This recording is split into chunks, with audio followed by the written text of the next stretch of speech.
Claire Curran. Chair.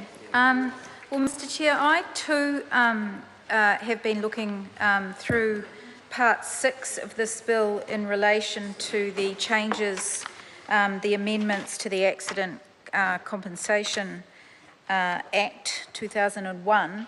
And I turn first of all, and I guess I want to echo the concerns of the three colleagues who have spoken before me on the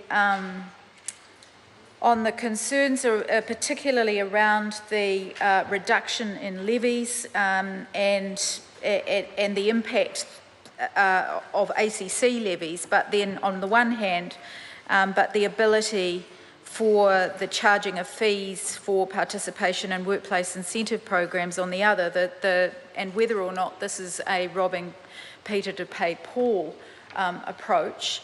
And so I want to address that. And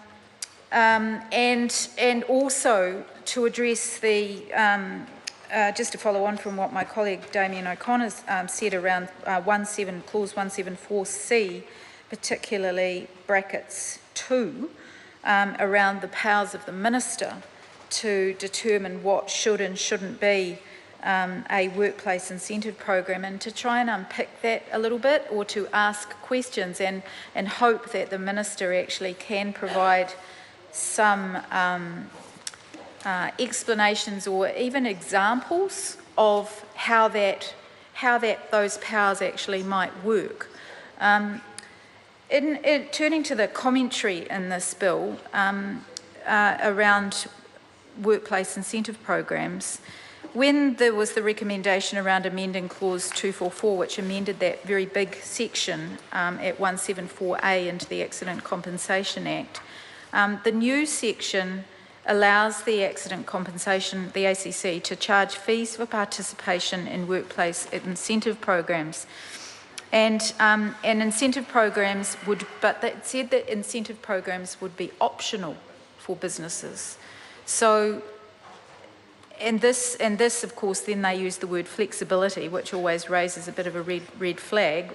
Increasing the flexibility of funding would allow more flexible program design.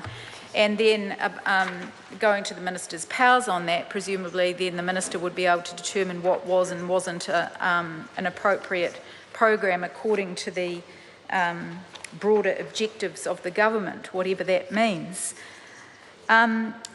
Around the injury prevention side of things, there is another concerning sentence there which I wouldn't mind the minister, if he does get up and talk to any of the questions raised in Part 6, where it said that we were assured that WorkSafe's injury prevention programs can continue to be funded by WorkSafe, and that such funding would not be dependent on a need to achieve a reduction to ACC levies as a criteria.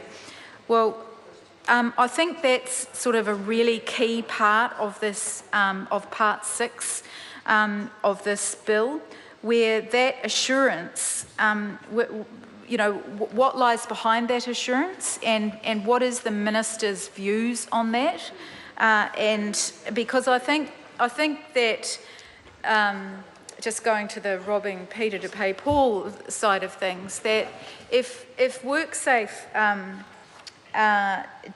does not have that that guarantee of funding, then how is that funding, and are there any fish hooks attached to that funding then becomes dependent on a need to achieve a reduction in ACC levies. So it's sort of taking away with one hand in order to give with another, and I think that's a really critical part of this bill, of this part of the bill, and hope that the minister will actually address it.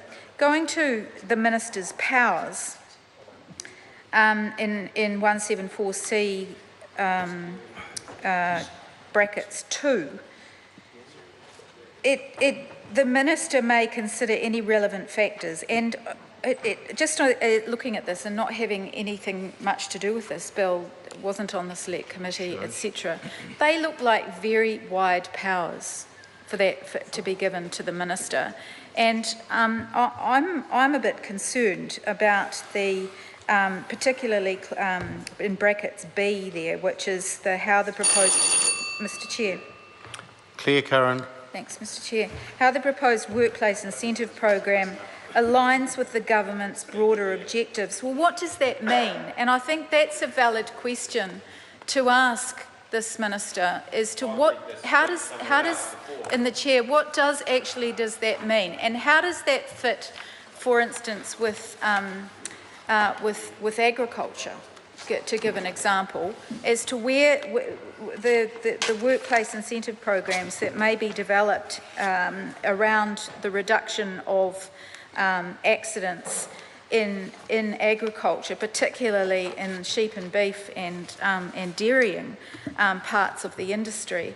And just to put that in a little bit of context of relevance to this particular minister, and I was at Mr Chair, I attended a rural business network meeting last night in my electorate, at which there was obviously quite a lot of the farming community there. And the topic was around compliance and compliance issues, and of course there were lots of issues raised around water and waterways, etc. But of course the top of mind issue for everyone in that room last night was health and safety, and the implications for their particular industry, their sector, and the confusion that was being expressed around how they were going to be supported to reduce accidents, accidents and deaths in their injury. And just going to this clause around establishing WorkSafe incentive programs, it appears that the government's broad objectives don't, because it doesn't see this part of farming as high risk, that therefore will there be incentives in this industry under this legislation to actually reduce risk. 20 deaths in the last 3 years in Otago and Southland, 13 of them from agriculture. That's pretty significant, many of them from quad bike accidents, but other agricultural issues. So for those mainly men, not all, but mainly men in that room last night, what is the government's response to this sector around the workplace incentive programs, around how they're going to be funded, the guarantees, and just whether or not they do fit in with the government's broader objectives? Is this a priority? And if not, why not? And how will this actually play out? So I think those are pretty important questions for the Minister to answer tonight. I certainly think the issue raised around the funding and whether or not WorkSafe injury prevention programs can continue to be funded by WorkSafe, and that funding won't be dependent on a need to achieve a reduction in ACC levies as a criteria is really critical. And I hope that the Minister will get to his feet tonight and actually answer those questions. Mr Chair. I call